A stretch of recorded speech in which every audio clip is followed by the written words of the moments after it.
Welcome to our channel. Using PayPal for in-store purchases expands your payment options beyond online shopping. Step 1. Download the PayPal app from your device's app store if you haven't already installed it. Step 2. Open the PayPal app and log into your account using your email address and password. Step 3. To use PayPal in stores, you'll need either a physical PayPal cash card or to set up mobile payments. Step 4. For a physical card, request the PayPal cash card through the app by navigating to the Wallet section and selecting Order a Card. Step 5. Wait for your PayPal cash card to arrive in the mail, which typically takes 7 to 10 business days. Step 6.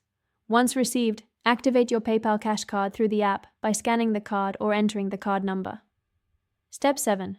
For mobile payments without a physical card, add your PayPal account to Apple Pay, Google Pay, or Samsung Pay. Step 8. In your mobile wallet app, add PayPal as a payment method by following the app's instructions. Step 9.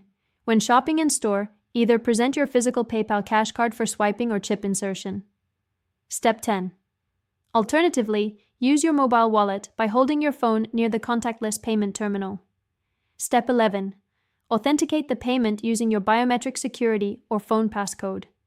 Step 12. Check your PayPal app after purchase to confirm the transaction and see your updated balance. Your PayPal account now works for convenient in-store shopping. Don't forget to like this video and subscribe to our channel.